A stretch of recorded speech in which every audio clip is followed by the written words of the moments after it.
Hello everyone. So in this session we are going to discuss related to OK as well as not OK instruction. So these instructions are basically used in order to check whether the value is floating point value or not. If the value is a floating point value, then this instruction will allow the current to pass and turn on the output or accordingly as per the logic it will behave. Otherwise it will not allow the further processing of the output, right? So let us check how to use this OK as well as not OK instruction in the logic. So basically it is used to check whether it is a floating point integer or floating point value or an integer value, right? So let us see how to use this in the logic. So let me make some tags first. So what are the tags? Simple tags will be required here. We'll be requiring one input tag, that is input. Okay, so we'll be giving an input i0.0 using this, and we'll be requiring an output q0.0. so basically I'll give an address as led, that is q0.0 will be the address, and one address for memory double word, so that we can give the floating point or integer values. Okay, so here what will be the address? Here the data type will be double word. Okay, so this will be the data type and the address will be md0. Okay, now I'll just minimize it and I'll see how to use them in logic. So these are the OK as well as not OK instructions. So the first instruction we are taking is OK instruction, and I'll be giving an NO here, and I'll give the output here. Okay, so this is our logic. Now I'll just give the addresses. So the first one is i0.0, that is an input address. Okay, and then I'll give the address here as memory double word, so that we can give the value whether it is an integer or floating point value, right? So here we'll be giving q0.0 as the output. Now we'll be analyzing how this instruction is behaving. It will allow the current to pass from here to here only when this value is an floating point value. Okay, so let us download this and check how this is behaving, right? Okay, after downloading, I'll go in the online mode. Okay, and I'll monitor this one. Okay, after monitoring, let me reset all the things. What is happening? See here. Okay, now fine, it is fine. Initially it has been given some value, right? So let me modify the value. Okay, so initially, see, if you are able to observe, it is in low state. When you are giving some value, suppose we are changing the value as, suppose we are giving a 7 value, so this is an integer value.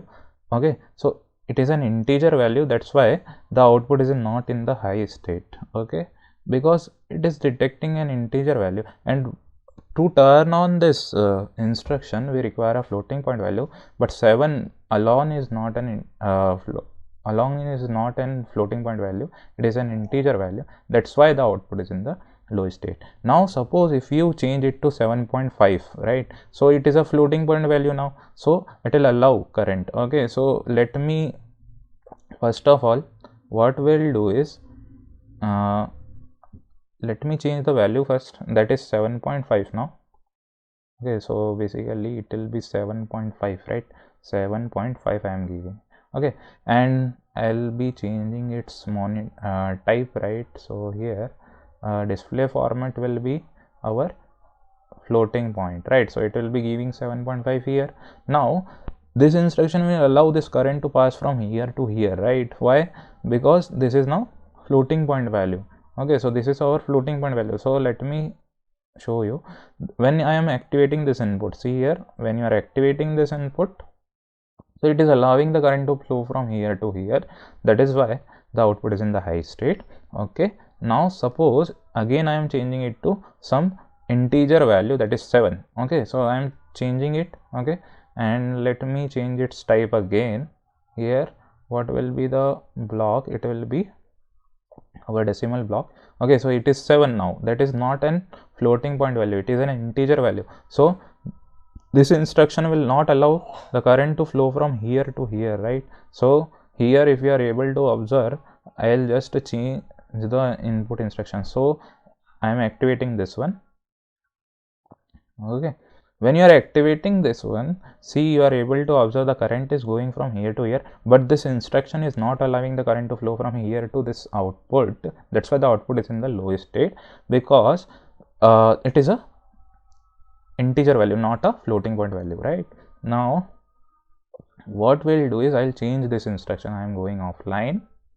Okay, I'll change this instruction to not okay, and let us observe the same thing. Okay, it is totally reverse of an okay instruction. Okay, so here whenever the value is an integer, then the output will be in the high state.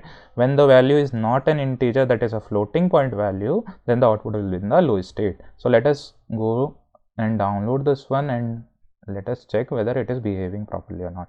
Okay, so I'm just downloading this, right? I'll be going in the online mode.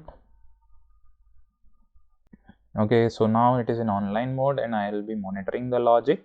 So here, if you are able to observe, this value is now 7. Okay, so we gave some value in the previous instruction, right? So the same value is here. This is our this is an integer value, but still it is allowing this output to be in the high state because this is an integer value and this is a not okay instruction, so it is allowing the current. Okay, so when you are giving a floating point value, suppose I am giving a floating point value, I will be giving this value as floating point value, that is 7.5 for any value that is having decimal, then the output automatically will be in the low state. Okay, so basically if you are able to observe, okay, I am changing this one as floating, right?